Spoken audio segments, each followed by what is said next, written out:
title yet? Mr. Decker, please read the title.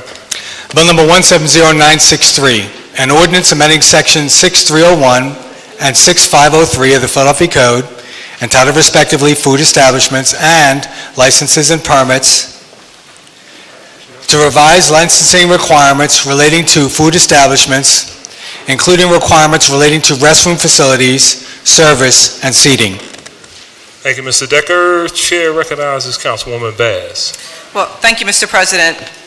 And I'd like to start by thanking everyone for coming down today on both sides of this issue. For those who support the bill, to raise their voices and say, we are so sick and tired of being sick and tired. And for those who oppose it, so that I have an opportunity to clarify misinformation that has been circulating from many different sources. But first, on background, this bill is the culmination of the 25-plus years worth of work that Councilwoman Blackwell has put in to address the unacceptable business practices that have been going on for far too long, and I thank her. Our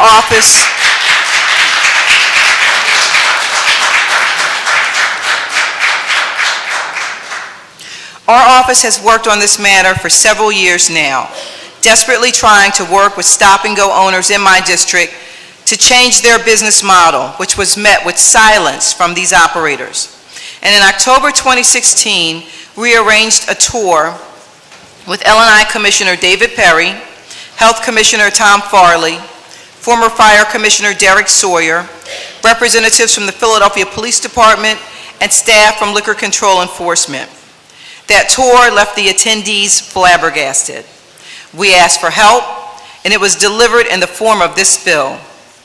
I want to thank the tour attendees, and I want to thank Mayor Kinney for their unwavering support and encouragement as we prepare to take this most important vote. There's been so much confusion on this bill. Some is simple misunderstanding, and some is the intentional spreading of inaccuracies. But I want to be clear as to who I'm addressing with this legislation: the owners of stop-and-goes. They're referring to themselves as beer delis now, which I think is laughable, because I've been a Philadelphian all my life, and I know what a deli is. And this isn't that. You can't get a pastrami on rye in any of these places. So let me be clear as to who this bill addresses. This bill is for establishments that sell beer and or shots of liquor, cold medicine that can be converted into drugs to get high, crack pipes and other drug paraphernalia, fruit-flavored cigarillos, and candy and snacks for children. Sometimes they sell food, mostly they don't. They only exist in vulnerable neighborhoods where self-medication happens frequently. They aren't delis, they're places to buy products to get high. They're the modern-day pusher, a legal storefront, pro-addiction center, an indoor open-air drug market. It's the get-on place in the neighborhood. Masquerading as restaurants, they sell almost everything you need to get high. And if they don't have it, often someone loitering inside or outside has the rest. You see the addicted clearly intoxicated, drinking a shot of liquor, standing in the small area allowed, while neighborhood children mingle and consume chips and candy. Who can defend this? How can anyone defend this? We don't allow children in bars for a reason, and yet we have a hybrid bar, liquor store, beer distributor operating right now in these very vulnerable communities. If they were selling hypodermic needles synonymous with using heroin, there would be an immediate call to shut these places down. But selling crack pipes and cheap alcohol, well, let's just admit it, that it's a different kind of addict, so they get a different kind of response. As a member of council, I believe my job is somewhat like a police officer just without a badge, sworn to protect and serve all people. It's our responsibility to bring the community together, not to promote a war of what-if violence of any kind.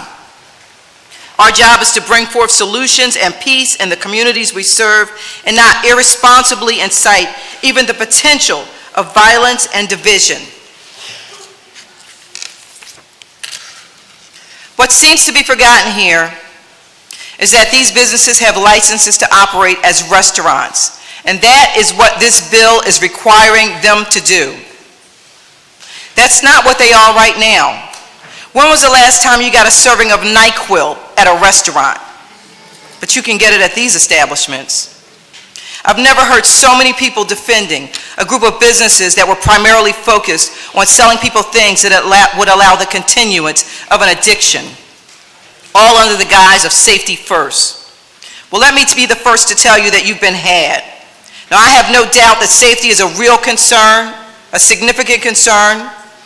When we talk to businesses and those with those concerns about the removal of bulletproof glass, we also talked about lighting, cameras, security guards with wands, individual assessments from security professionals, all to be told no, the only option is glass. Well, let me say this.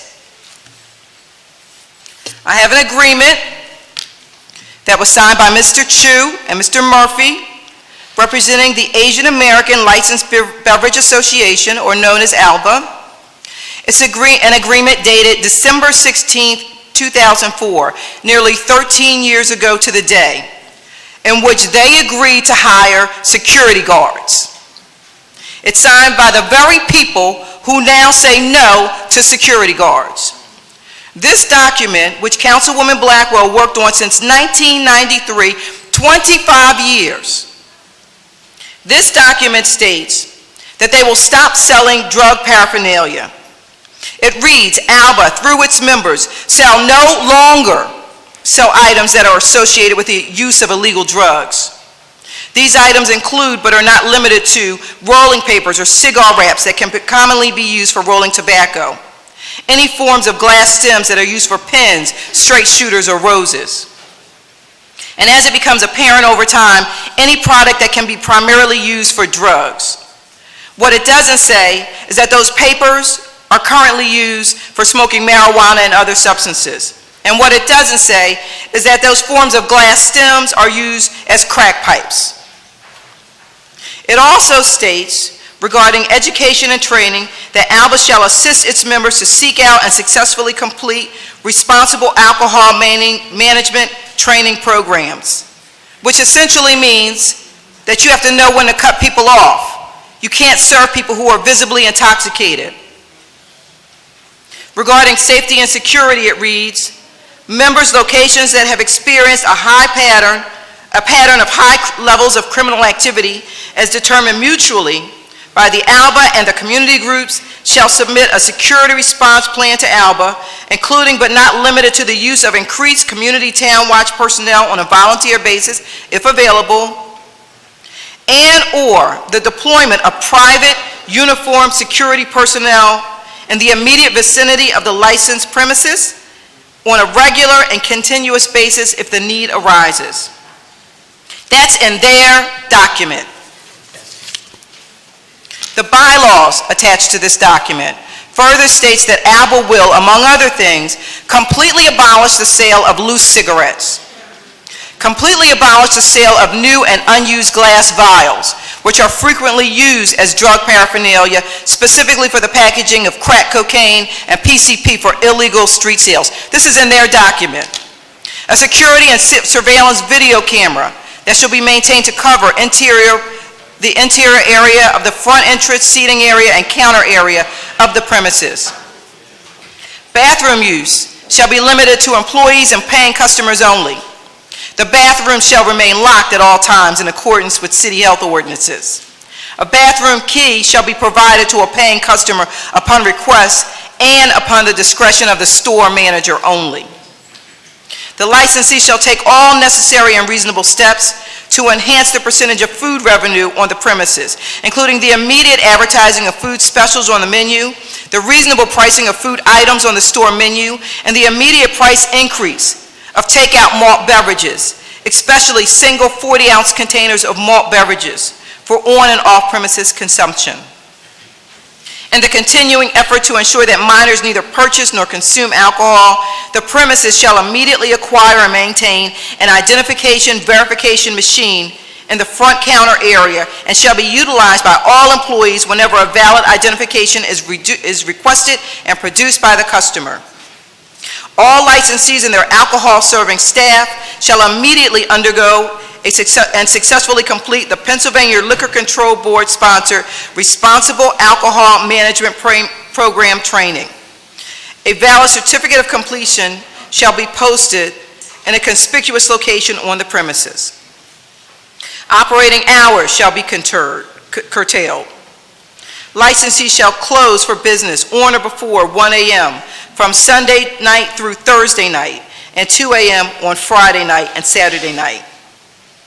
And so here we have this document signed by the leaders of Alba, acknowledging that their members sell drug paraphernalia, including blunt wrappers and crack pipes.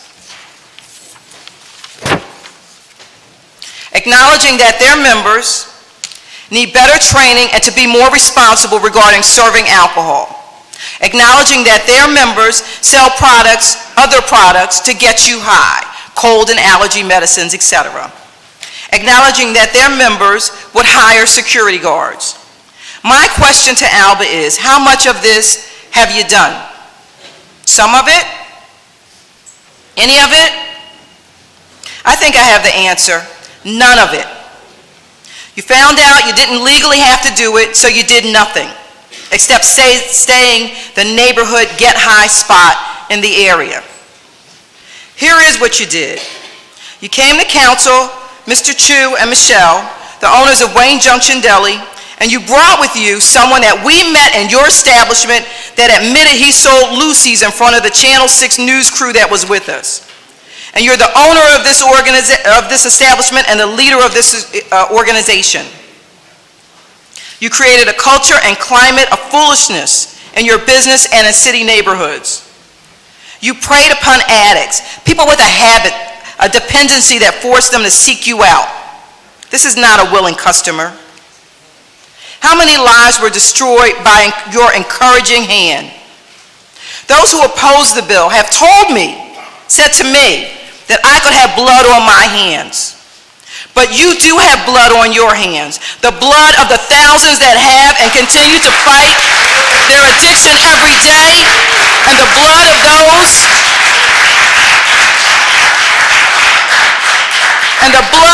that we have lost. How many families have been destroyed by these operations that sell dollar beers to people already intoxicated? We'll never be able to count them, but we all know some of them. By opposing this bill, you stand against the people and the community, and you stand with the dealer, no matter what their hue or their ethnicity. A dealer is a dealer is a dealer. And you did all of this for years. Your document acknowledges conversation and work on this issue since 1993. It took 11 years to get Alba to the table with a document. And then Alba walked away from this document as quickly as it could. That was 2004. This is 2017, almost 18. This is a 25-plus year journey. And now stop-and-go owners still don't want to change. Do we have to wait another 25 years for change? Maybe 50 years? I think not. This business model is over. It's done. There's only one way for it to go, all of us to go, and that's forward. This bill will conform the city with state law allowing for enforcement. And time's up. We're going to say goodbye to the breakfast booze spots and the like, taking our communities back.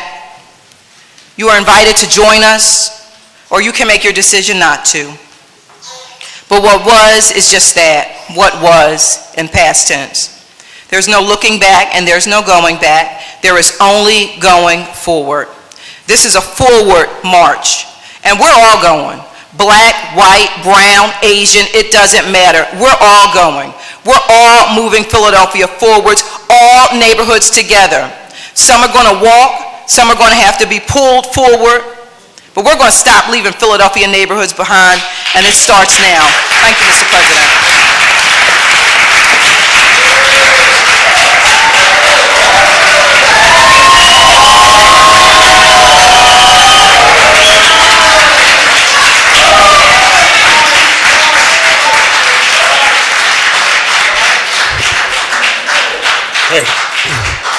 Thank you, Councilwoman. Chair recognizes Councilwoman Gibbon. Thank you very much, Council President. Anyone who knows me knows how I've long felt about predatory practices that would seek to profit from vulnerable communities. From the establishment of predatory gambling halls that target Asian Americans, for-profit cyber and education management companies seeking to exploit a struggling school system that serves Black, brown, and immigrant children, or irresponsible businesses which profit from addiction to substances such as alcohol and nicotine. All are damaging to those who seek to build community with one another. To me, the ways in which communities, intentionally or not, can simultaneously exploit and be exploited is a moral issue as much as it is an economic and neighborhood one. In the matter at hand, let's not forget that this exploitation starts first and foremost with the multinational cigarette and liquor companies who would exploit Black communities and small business owners with one mission: to sell cheap and poisonous products to business owners who are struggling to make ends meet, to Black communities who are also struggling to make ends meet. In a world where we can so often and easily be pitted against one another, we must find solidarity together. There is significant pain on all sides of this issue, and that is why this model of business also must change. As Asian Americans, we have a responsibility and obligation to reflect on the legitimate community concerns that have been raised and take action. The denial and/or deflection of that only contributes to rising anger from our neighbors and colleagues.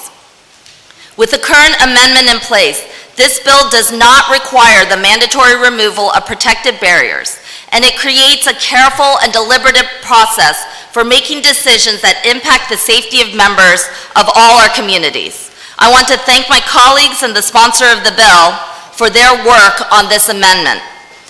At its heart then, with the amendment in place, this bill is now asking us as a community to take responsibility for changing a business model that contributes to damaging the health of the neighborhoods in which they sit. It is asking us to recognize and reject predatory practices that have hurt Black and brown communities and neighborhoods. And our challenge now is to move forward together. While this bill only targets a small fraction of small businesses, however, many Asian Americans have rightly worried about racial innuendo being used to attack Asian small businesses as a whole, resulting in increased hostility and distrust and leaving Asian immigrant communities in particular feeling unjustly targeted and increasingly vulnerable and alone. We have a collective responsibility to reject any level of xenophobia and anti-Asian sentiment that would seek to do such. And I too have been deeply moved by the personal stories I have heard from all sides of this issue, from community members and business owners. I myself have a relative whose family member was shot to death in his place of business. Scapegoating immigrants has become normalized in this national climate, and we have a responsibility as a city to continue to lead the nation in demonstrating how we will work towards unity and greater understanding, and fight the ways in which Asian immigrants and other communities can be rendered silent, marginalized, and vulnerable. To the business owners and community members who have reached out with their appeals, I hear you, and I know many of my colleagues on council do as well. Please know that I will work with you to ensure that any process moving forward will be inclusive and responsive to needs, that we will bring together multiple city agencies, including LNI, the police department, human relations, commerce, and immigrant affairs, to the table for support and resources to help both businesses and communities improve. I will be voting yes on this bill and committing myself to the responsible execution and implementation. I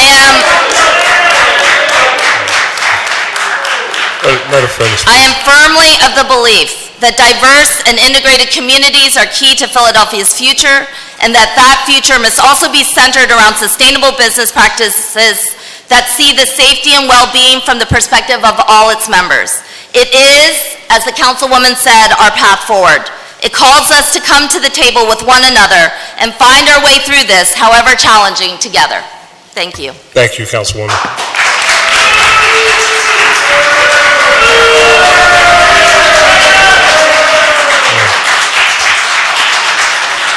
Please. Chair recognizes Councilman Greenlee. Thank you, Mr. President. Quickly, I just wanted to say, as a member of the Health Committee chaired by Councilwoman Bass, we had a long hearing on this issue. I think everybody agreed on 90% of this bill right away. Clearly, as the Councilwoman has pointed out, there has been businesses, way too many businesses have been scourges on their communities, just spreading negative problems throughout the whole neighborhood. And I commend Councilwoman Bass for all the work she's done on this. I didn't actually know about the agreement that she pointed out today, but it was, it also shows, and some people may not like to hear this, leadership of groups need to be leaders and not just let things happen. And I think it is hard to not see that the leadership of the business community has not done its job in making sure that the businesses in their group have not been negative to their communities. Now, let me just say personally, and I expressed this to the Councilwoman at the time, I would have liked to have seen the whole issue of the glass taken out of the bill. She obviously felt differently, other people felt differently, so we came up with changes in wording. That's what's called compromises. Originally, the bill called for the taking out of the glass immediately. What this amendment does, as Councilwoman Gim alluded to, it gives the Department of License Inspection 3 years, till 2021, to get regulations together, provide, and I'm quoting, for the use or removal of any physical barrier. I would hope that everybody concerned in this issue would be involved in these discussions and work out something that's amenable to everybody. But again, the vast majority of this bill takes care of a serious problem in our city, and I will be voting aye. Thank you. Thanks, Councilman. Chair recognizes Councilman O. Thank you very much, Council President. I appreciate the efforts of Councilwoman Bass and all the members. I think many times people think we have an easy job until moments like this. We have to vote on some tough issues, and there's no hiding what you're going to do. I do want to say that I felt very sorry that Councilwoman Bass has experienced some personal attacks. I think we all have, and we all understand what it is to be attacked personally for ideas that we believe in, things that we try to do for the good of our community. But at the end of the day, it gets resolved right here with a vote that's out in the open. On my part, I understand all the issues that were raised. I understand that the issues run deeper than the bulletproof glass. And that is from heartfelt and frustrated citizens on both sides of this issue. The only issue, however, for me, in this bill that I disagree with and feel that strongly about is the language that authorizes the L&I Commissioner to promulgate regulations for the use or removal of safety glass before January 1st, 2021. That language, to me, if that is not an important part of this bill, I would request be removed, but we have a difference of opinion. There are businesses that are nuisance businesses and they don't have plexiglass, and they continue to be nuisance businesses and they should be closed. There are businesses that are not nuisance businesses and they have plexiglass, and they should continue not to deter from complying with the law. I support Councilwoman Bass's efforts. Therefore, although I was not sure about its implementation, and I'm not still sure, but I voted for her nuisance business law with the hope and desire that Councilman Bass and all of us could work to ensure that there was due process. That unprecedented bill gives the city the power it never had before, and it is still unfolding right now. 3 strikes and you are out. 3 strikes. It could be loitering, it could be urination, it could be trash. 3 strikes with no effort to work with the police and the community, you lose your business license. It doesn't matter what kind of business you are. And I voted for Councilman Bass's bill, and there was no complaint from the community, this community. And then, as State Representative Rabb pointed to, and State Senator Sharif Street alluded to in testimony, the state promulgated a law unprecedented that the governor signed just a few weeks ago with Mayor Kenny and Council President, many of the members here, almost every state rep, state senator, and Congressman Dwight Evans, perhaps others. And that again gave unprecedented power to the city indirectly to contact the state and suspend immediately a business that was licensed to sell alcohol that was in violation. And here a third bill is presented, and I have not heard anyone speak against it except for one portion, and that is taking down safety glass. The people who have testified testified about their life and their safety. If we pass this bill, and L&I does, maybe they won't, but so far, at least in sworn testimony, or at least testimony, it's not sworn, here in a hearing, the L&I commissioner said unequivocally that any restaurant, 30 seats or more, that sold alcohol, that had plexiglass or safety glass, was in violation of the zoning code. He would require that they take it down. If we take down the safety glass, they're not changing their business model. They're not moving. What they will do is purchase firearms. I think that is a worse situation than what we have today. If they're in violation,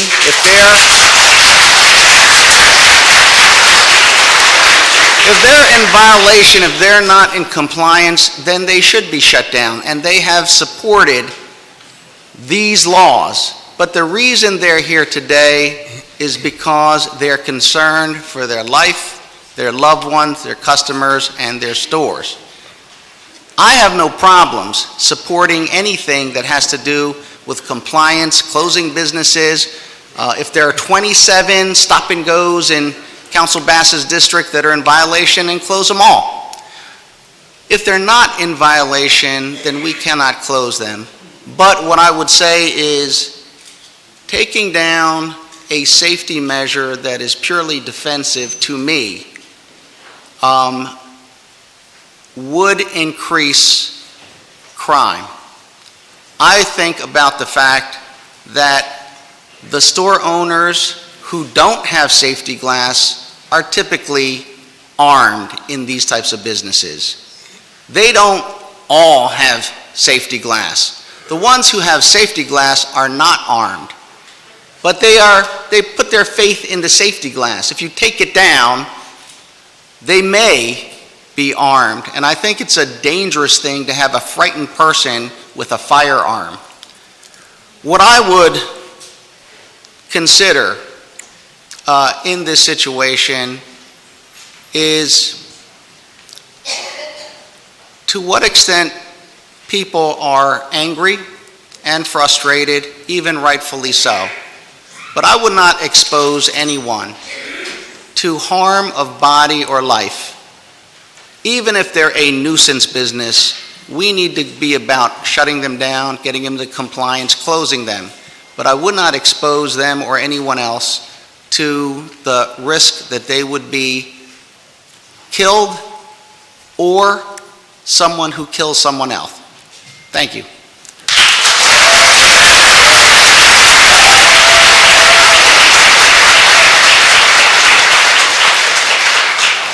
Thank you, Councilman. Chair recognizes Councilman Taubenberger. Council President, thank you very much. To my colleagues and to the folks that are here today on both sides of the issue, this is a gut-wrenching decision. When it comes to personal safety, I'm very much for personal safety. We all need it. We want it, we desire it, it's a human right. But to be very blunt about it, when you run a store where people are drunk already, but are not paying attention to rules and regulations that already exist, and in some cases, thumb their nose at the whole procedures.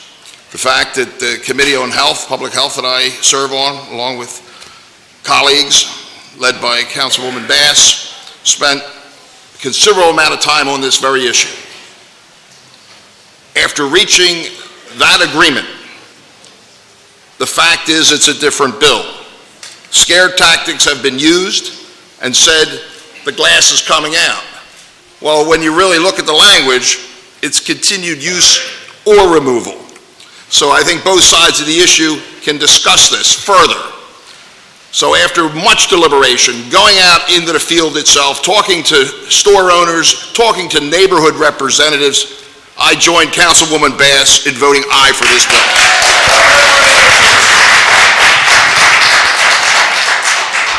Thank you, Councilman.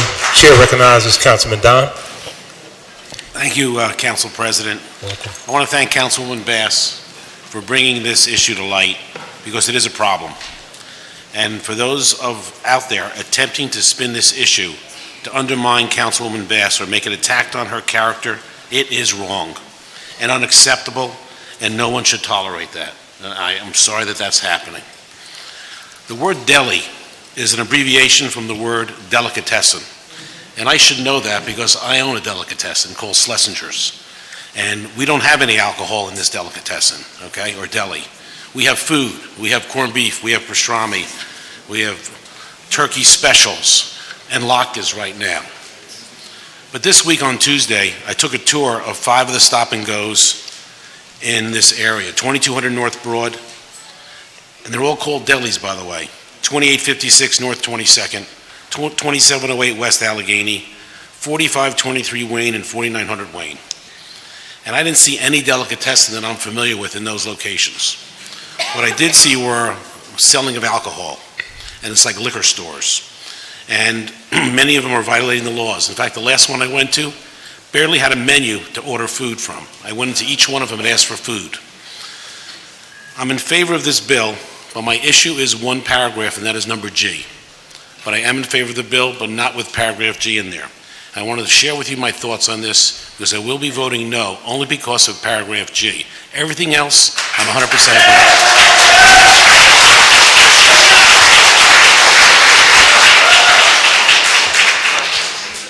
Thank you, Councilman. Councilman, I'm going to call the other 2 members first, okay? And they get to you. Chair recognizes Councilman Green. Thank you, Council President. I want to thank Councilwoman Bass for her work on this legislation. I want to thank Councilwoman Blackwell for her years of work on this legislation. As we were in the Public Health and Human Services Committee, there was a very rigorous and robust debate regarding the public safety issue contained in this legislation. And the compromise that we worked together on dealt with an opportunity to have a conversation going forward to address the public safety concerns that business owners have, but at the same point, use this new tool that was passed in the General Assembly to really address some of the nuisance businesses in our communities. And I think the unfortunate aspect of some aspects of this debate, that we're losing the opportunity to discuss and use the process of using the regulation as a way to address both sides. One thing that has not been stated in this conversation, as we were coming up with this compromise, we talked about other jurisdictions that have protective glass around a cash register or a cash area of the business, as well as having an open area where food is served. So I think there's an opportunity here to discuss this issue through the regulatory process of drafting regulations to come up with a process that addresses the public safety concerns, which are real concerns. However, the issues that Councilman Bass has raised and others in this body have raised, and people in this community, in the communities throughout Philadelphia have raised over the years, is also very important.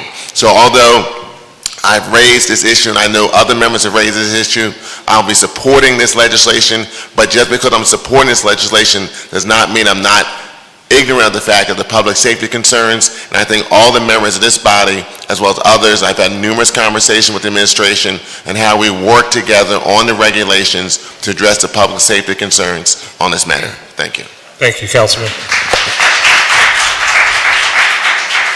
Chair recognizes Councilwoman Reynolds Brown. Thank you, Mr. President. I, too, am compelled to speak out in favor of this bill and state clearly why. Councilwoman Bass very thoughtfully and cautiously and carefully gave us context. This is not a 5-year-old problem. This is not a 10-year-old issue. It's a 25-year-old community issue. And we live in a world where it's not a perfect world. This is not a perfect bill. She has stipulated that. The good news is that L&I will be the next arbiter, if you will, police officer, if you will, that will have an enormous responsibility to speak to the number 1, number 2, number 3 issue, the issue of safety. Councilwoman Bass laid out very, very carefully that the frequency and the high volume of these type of establishments in underserved, disenfranchised communities is unacceptable. This is a fix towards or a remedy towards that reality. But I'm actually encouraged and lifted by the passion by which she has approached this issue. It's people who look like me and other poor residents of our communities who ultimately get the downside of what this bill signifies. So kudos to Councilwoman Bass, and thank you to Councilwoman Blackwell for setting the stage for an issue that today needs to be dealt with head-on. Thank you, Mr. President. Thank you, Councilwoman. Chair recognizes Councilwoman Keona Sanchez. Thank you, Mr. President. I too feel compelled to add my voice to this, and I want to thank Councilwoman Bass, and in particular for her willingness to work along the different members of the committee to get to a place where we could put forth an amendment that would help us establish a process. And let's talk about process because it's hugely important. Today's vote is not the end, but it should really be a continuation of a conversation about how the city of Philadelphia views our small businesses, our ethnic small businesses, and how it addresses public safety and racial issues in our neighborhoods. Let me say for the record that I think it is hugely important that the city, and in particular the Department of Commerce, and as Chair of L&I, the Department of License and Inspections, for us to move the conversation about what we don't want and to move the conversation about what we need. We need an agenda for small businesses that is thoughtful, forthright, and helps businesses and by providing them technical assistance as these business models that we're all against change and evolve with our communities. We need to be clear about incentives for businesses around public safety, physical location, signage, all of the things we debate in this council floor all the time. And more importantly, let us not waste this opportunity to use our Human Relations Commissions and others to have the deep-rooted conversations that have been amplified through this debate. So I want to thank Councilwoman Bass, Councilwoman Gim, and others who've come forward and say this is not the end of a conversation, but a commitment for us to work forward in all neighborhoods about businesses and how we promote better relationships. I'm ready for that challenge, and I look forward to working with everyone on both sides of this issue to reach that goal. Thank you, Mr. President. Thank you, Councilwoman. Chair recognizes Councilman Jones. Thank you, Mr. President. I really got a flashback when Councilwoman Bass read that agreement, because I kind of remember in another life being at the Philadelphia Commercial Development Corporation with Wilson Good on 60th Street talking about these issues when Councilwoman Blackwell brought it up. That is not the compelling reason why I will be supporting you today. I have, other than council duties, so every now and then I get called on to be a pop-pop. And my job is to take my granddaughter from my district to mathematics and science on Broad Street. And in this particular time, one of my responsibilities was to get her lunch. I went in store after store, deli after deli, and could not find a wholesome meal for my granddaughter. What I did see was Hood Wraps right next to the M&Ms. What I did see was a dangerous environment where people who should have been on their way to work were on their way to get a drink. My granddaughter, everyone's granddaughter here, deserves better than that. That we deserve what is thing called customer service. And that when you make a bet or a wager or a guess, when you walk out of your door, what will you find first? A vegetable or fruit, a book, or a gun. You're more than likely in many zip codes to find the gun. What we have to do is raise our standards. And raise our standards because we deserve it. Raise our standards also and keep those business partners safe. But you do that by not building walls. You do that by building bridges to the community. Whether you're at 60th and Market in my district or K&A, you see the same kind of things happening. Thank you, Councilwoman Bass, for forcing us to take a hard look at a business model. Final thing is what Councilwoman Sanchez says. Do not let this be a missed opportunity to come to the table to build a better model, because that's what we should be the next step. We should not be on our way to the gun store. We should be on our way to the negotiation tables to figure this thing out. So I will be supporting Councilwoman Bass.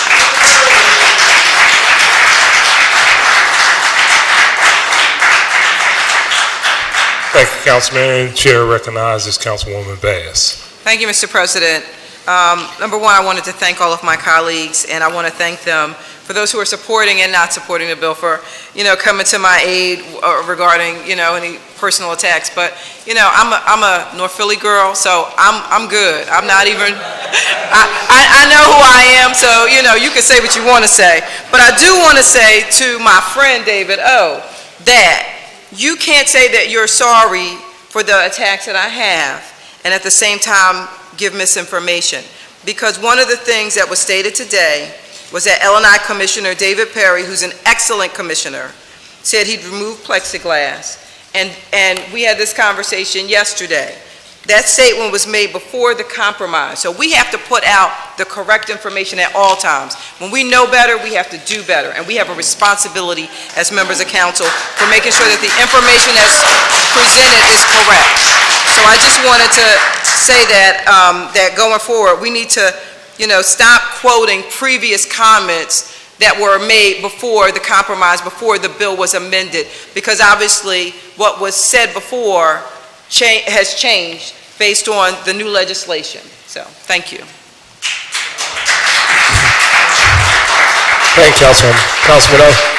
Thank you very much. I appreciate that, Councilman Bass, and let me say that I too have a perspective, perhaps a different one.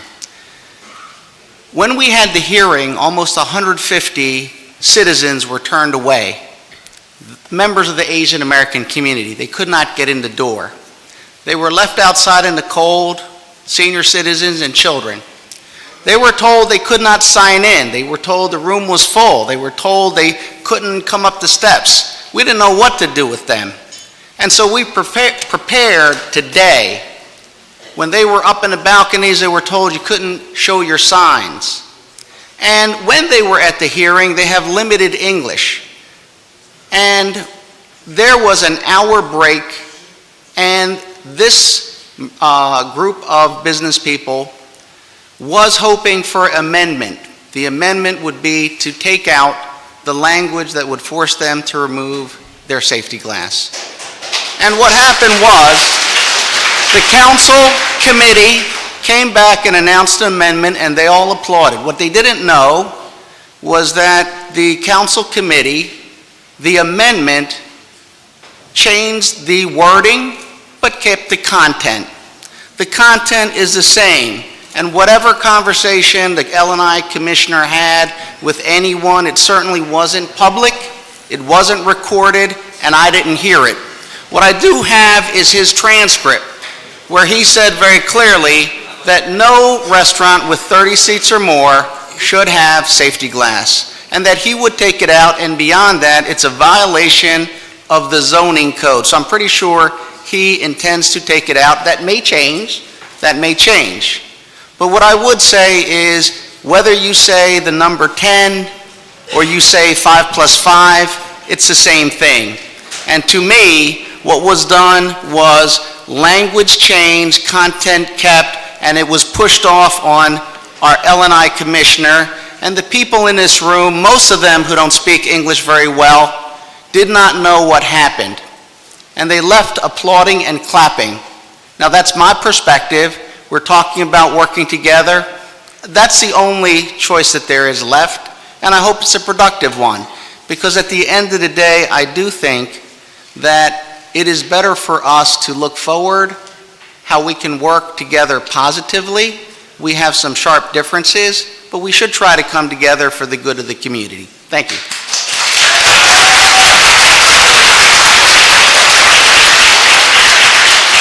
Thank you, Councilman. Councilman Greenlee? Mr. President, thank you. Listen, I don't want to keep this debate going. I think we all know where we're going here. But I have to say, with all due respect to Councilman O, I take great disagreement to say that there was that amendment basically meant nothing. I think it was significant. Again, I'll repeat, if it was all up to me, I would have taken that whole section out. Other people had difference of opinion. We did spend an hour meticulously going over that wording.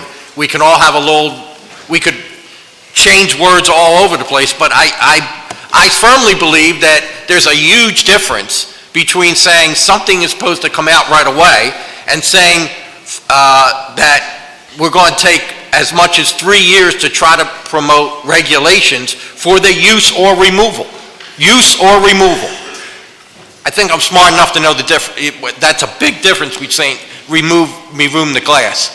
And I'm not trying to get upset up here, but I don't think we should miscast work that this committee did to try to work this situation out. So I'll leave it at that. Thank you, Mr. President.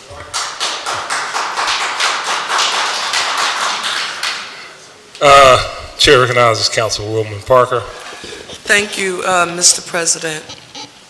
I too want to lend my voice in hailing the historic work of Councilwoman Janie Blackwell and Councilwoman Cindy Bass's efforts to move us forward on this issue.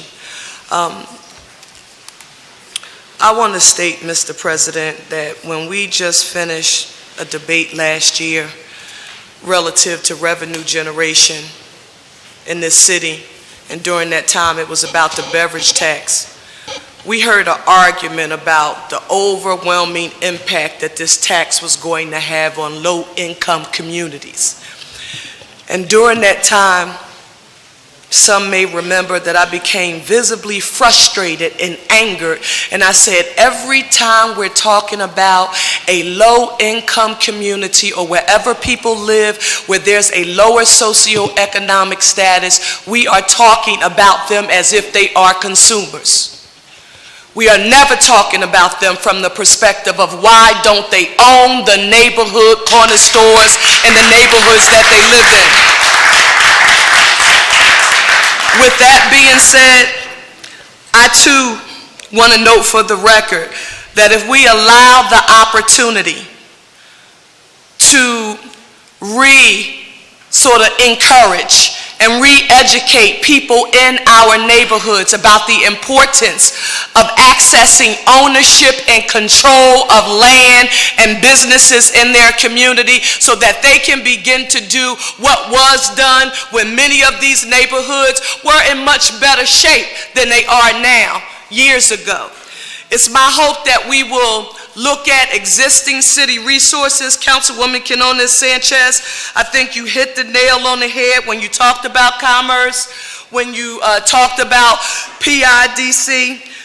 We need to make sure we're using the Community College of Philadelphia's Power Up program that is free, and any resident in the city of Philadelphia who is interested in owning a business, if they have one, if they want to start one, they can get those services for free right now. In addition to that, I want to close and just note that this is about the dignity of a consumer. Because I don't care what the socioeconomic status is in the neighborhoods where the people who live, who patronize these stores are. Let me dare say this. We live in a capitalistic society. And listen, if it didn't make dollars, it wouldn't make good economic sense to be there for an individual to own a business or either a resident to patronize a business. So now, let's hope that citizens in these very neighborhoods where there are a high concentration of these types of stores, let's hope that we are directing resources and information to them so that they're beginning to think about how can we who live here own the corner store in the neighborhood that we keep alive through our tax dollars. Thank you, Mr. President.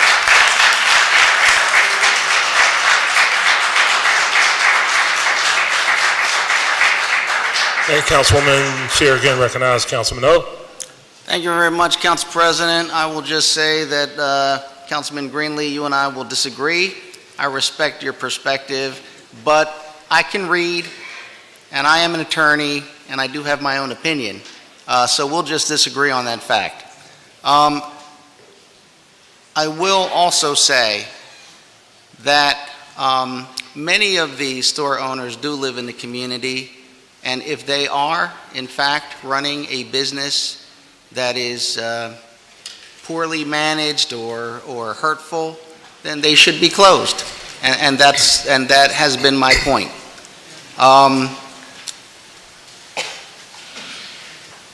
The vote we're going to take has to do with just the issue of whether or not the safety glass will stay up or come down. And the council members have, I believe at this point in time, all come to a conclusion. But I do see, as was said by many people, particularly in support of Councilman Bass's bill, that there is misunderstanding. I would like to point out that many of the people who own businesses have no other employment opportunities. They don't have a retirement plan, and the businesses are oftentimes barely profitable, if profitable. Yeah, so you can open one, go ahead. You can open one, get your money together, go open one and work the hours. And you'll make all that money working those hours. So it's easy to look at others and imagine that their life is easier and better. And for that resentment that you have, you will like to take down their protective measures. Let people talk. So that's for you to find out. What I will say is that when I hear people say things that I believe is one of the basis for their frustration, that I would say that it is not correct. That the businesses that barely make any money, they generally have one or two people working the stores, usually a family member. And the businesses that can hire, do hire. And not every store that is Asian-owned has the name Garden Dragon or chains. There are many Asian-owned businesses that hire many people in the community. They don't have a name that you would recognize as Asian because they were born in America, they're successful. Those resources are put into the community, those jobs are created. And in that process, I think it is important that we do get to know each other. Thank you. Thank you, Councilman. Councilman Tallman Berger. Thank you very much. I just want to reiterate what Councilman Greenlee said. I was there as well. We worked very hard on a compromise, very, very, very, very hard. And continued use or removal, the word continued use was never in the original bill. It is now because the committee worked together. And I'm going to have to be very blunt about this. Continued misinformation that Councilman O has given does neither side any good. I thank you very much. Thank you. Chair recognizes Councilman Heenan. Thank you, Council President. I'd like to call this meeting to order, and point of order, if we could call this bill and ordinance up for a vote, please. Call to the question.